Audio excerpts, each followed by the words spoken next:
Okay, this is going to be a do-it-yourself video, OWM do-it-yourself video.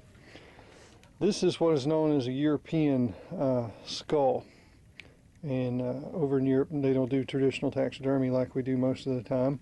What they'll do is they'll take the animal and they'll flesh out the skull, and they hang this on the wall instead of the mounts like you see in Cabela's, where they have the the whole animal from the shoulder up or the neck up mounted. And this is called a European, and we're going to do this ourselves. Now, if you get this done with a taxidermist, this could cost anywhere between $85 to $120, depending on where you take it to. And this is the final product. Now, the question is, how do we take this and turn it into that? And that is what this video is going to be about. It's not very complicated. It's pretty time consuming. It takes about a day to a day and a half before you're finished. And these will be the steps and how we're going to do it. Okay, we're going to need a few things to get our European skull mount started. And if you're looking at this going, wow, he's getting ready to do a low country boil. Pretty close. Only difference is I'm not putting seafood and corn and potatoes in this pot. I have this pot sitting on top of a little electric burner, and it's got just right now just straight water in it, and that's what we'll start off with. What we'll do is we'll turn this up and get it to the point to where it's just short of wanting to boil. You'll just have a few bubbles coming up in the water, just hot enough like you'd want to make a stew. And that's kind of what we're doing. We're making deer skull stew. We got this stick right here with the wire on it, and we'll take and wrap this around the antlers to hold the head up, and then we'll set it down into the pot like that, and that'll keep the whole head from sinking down into the water. We want to keep it to where the antlers are just right at the edge of the water line, and we're going to leave this thing out here on a low simmer like that pretty much overnight. And I'll come back in the morning, and my dogs have decided now would be a great time to start digging around the food bowl. But we'll leave it overnight and let it sit there in a low boil like that, and then we'll come back out in the morning, and then we'll slowly lift it up out of there, and then the hide and the meat will basically come off of it. Then we'll dump all the water out, put some dishwashing detergent in there, some soap, put some fresh water back in there, get it up to a boil again, and put it back in and let it soak again for about 4 hours, and that'll loosen up the rest of the meat and stuff that's on there.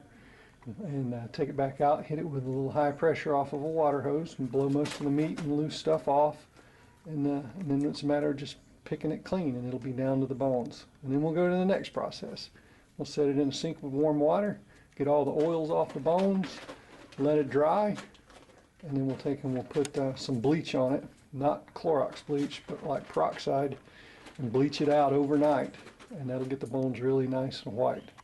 But we'll do this step by step, and you'll see in the video how it all works out. Hopefully we'll have a nice finished product of a Euro mount to hang on the wall. Okay, so what we've done is we've wrapped the wire around the antlers on both sides to hold it nice and level, and we put it down in the pot. Now what we want to do is to put the water level to where it stays pretty much near the base of the antlers, but still covers the top of the skull and the back of the neck, because you want to make sure that all of that gets that hot water on it to help the meat turn loose from the bone. All the oils and grease come up to the top surface of the water, and what you end up with if you go way up on the antlers with it is you end up with all this grease and residue that's on the antlers when you're done, and when you try to clean it off, you'll lose some of that dark brown color off of your antlers. It makes it look so natural. So you want to try to keep your water level as low as possible down on the antlers while you're doing this.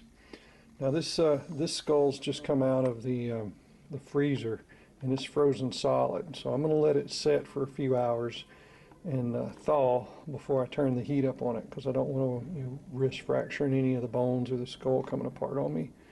I don't want to put that cold skull in hot water and have it separate. So we'll let it sit here and thaw for a little while, and then we'll come out here and we'll turn the temp up on the burners and get the water warming up, and then we'll just let her set overnight, coming out from time to time to make sure that the water level stays above the top of the skull. And we'll come back and get things started. Alright, so it's set out here all night long, boiling on a low boil, just a couple bubbles coming up every now and then. You don't want to get it too hot or the bones will come apart. Some of the water and stuff is evaporated out. What we'll do now is we'll lift it up out of the pot, get the wire off of it, and we'll take it over here and scrape some of the meat off of it. Sometimes the meat will slide right off the face, just like that, right there. You have to be really careful not to drop any of the bones down in there, so she's starting to come apart. So we'll go over here in the edge of the woods and we'll scrape all this off. Have to put it where the dogs can't get it to it or they'll jump in there, eat it, and burn themselves. All we do is we take a knife and we just peel this stuff off of here. This is the first step. You have to be really careful around the nose because those bones are really fragile. All this stuff just peels off like when you do a roast.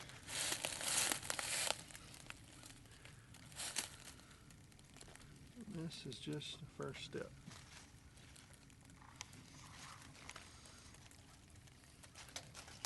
Usually the top of the skull is the place it's the hardest to get the hide and everything off of because it doesn't get all the heat on it that it does from the bottom. It doesn't want to peel off quite as easy. Plus you got all the oils from the brain that seep through the skull.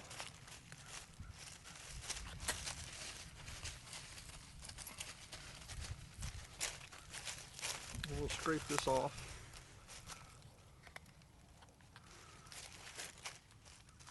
Get as much of this loose as we can. Change out the water. Put in a little dishwashing soap and we'll start over. And then more of the meat and stuff will fall off. Like this jaw's about to come loose.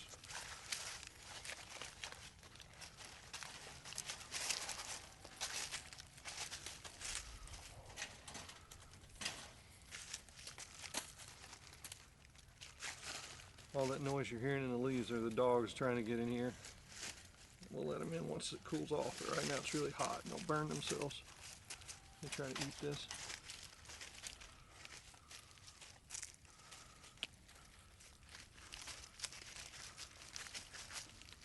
All this is just connected by soft tissue.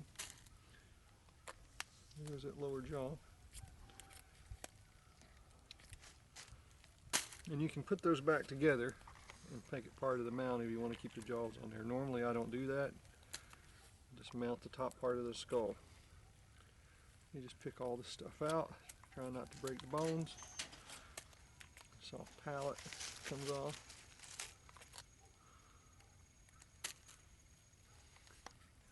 And it's basically just like a roast, only it's a head.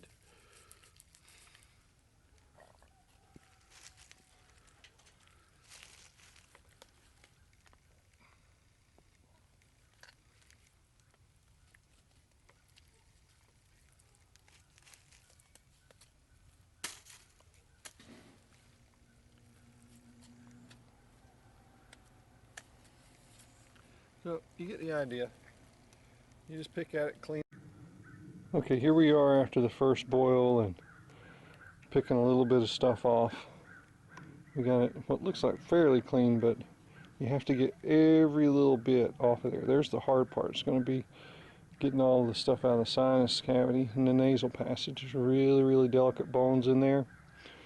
So we'll put it back in for the second boil, and we'll make sure we put it in a lower temperature, because if you get it too warm, all these bones up front in the nose will separate and they'll fall apart. And we got to work on those passages and nasal passages there, and then we got to clean all this stuff up on the back side of the skull here. You got to get every little piece of meat and gristle off of there, or it will reek. You'll think it's all nice and pretty, and you'll start smelling it and realize that you didn't get all the meat off of it. So we'll put it back in for the second boil at a lower temp for about 4 to 6 hours, and then we'll pick some more and hit it with the hose, try to blow some off of it, get it as clean as we can. Alright, so it's day 2. Took it out of the bucket this morning and let it set overnight with the heat off of it to soften up the tissues, and put a bunch of dishwashing detergent on all of the little nooks and crannies where there was some steel meat and stuff left on it, especially right in here. Put a lot of dishwashing detergent on that to help break up the meat and the tissues. And then we took it outside this morning, laid it on the driveway, and took the pressure washer, just like you use to wash your siding or to wash your car. Took a pressure washer to it and hit all these little nooks and crannies in here and blasted out all of that cartilage, all that meat up in the sinuses, blasted all of that out in the skull. Here in the front, all the sinus cavities, up in the nose, blast all that out, get all that meat and cartilage out of there, because if you don't, it's going to reek. So now what we'll do with it is we'll take and put it in the sink with some more dishwashing soap and warm water, and get all the oils and grease that's on the skull to turn loose. That way when we go to put the peroxide on it, the peroxide gel, which will bleach it out and make it white, there won't be anything between the skull and the peroxide, so the peroxide will be able to bleach the bone out really well, make it nice and white. So that'll be the next step. Just put it in the sink, hot water, soak it with dishwashing detergent, and then let it dry, and we'll put the gel on. That'll be the next thing that you see. So this is where we are now. Now a lot of people will just leave them like that and give them a natural look, but I like to bleach them out and make them white. They look a little better on the wall when they're all bleached out. Okay, so we got our deer skull back in. It's all dried out from sitting outside. We soaked it in warm water with some dishwashing soap. And what that does, it gets the oils off the bone, because the brain and a lot of the stuff that's under the hide will leave a greasy residue on the bone. And if you don't get that off, it acts like a barrier between the bone and this stuff. All this is basically hydrogen peroxide in a gel form, and what you do is you'll smear this gel onto the bone and let it set overnight.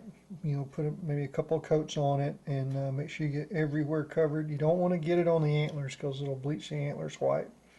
And what it does is it sets on the bone and bleaches the bone out to where it's really, really white. It doesn't have that you know, little yellowish or brownish tint to it anymore. It makes it as white as that plate is that it's sitting on. You want to be really, really careful with this stuff. You don't want to get it on the table. You don't want to get it on your hands, or definitely not in your eye, because it'll eat you up. But it bleaches the skull out really pretty. So I'll put some on, and then I'll show what it looks like with the glaze on it. Okay, we've just put nice good coat of gel peroxide all over it. Just pour a little bit on the skull, and then take a brush like that and just smear it around, get a good even coat underneath it and on the top, all around it, everywhere but around the antlers. You don't want it near the antlers.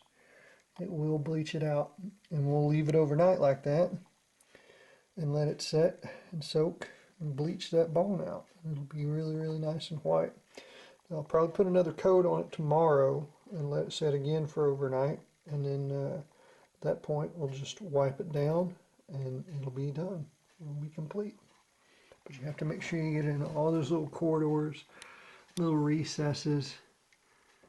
You have to really pay attention to the detail, because if you miss a spot, it will definitely show up.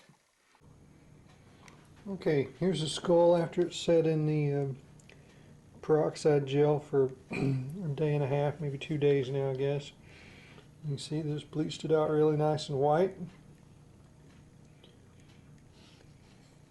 The bottom is bleached out. Everything that we covered with it is bleached out really well. The antlers are still nice and dark. We didn't get any of the gel on the antlers.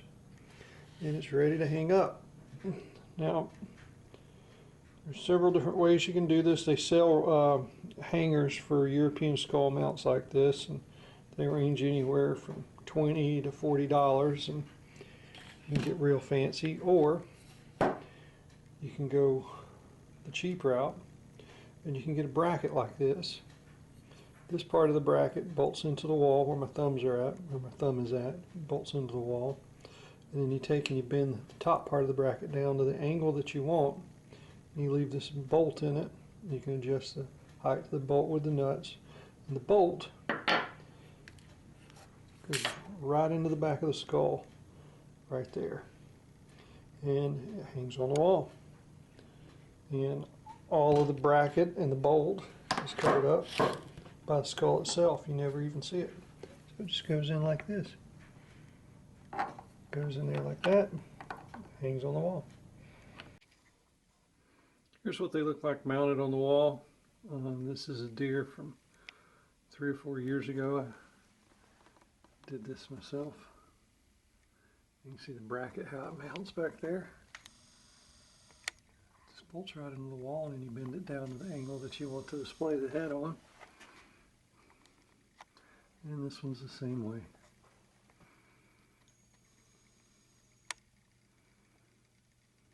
They bleach out like that. It's a whole lot cheaper than getting the full mount like over there.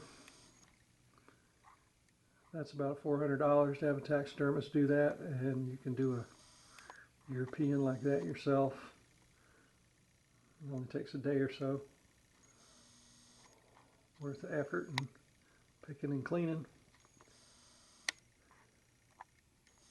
And there you go. That's how you do a European mount.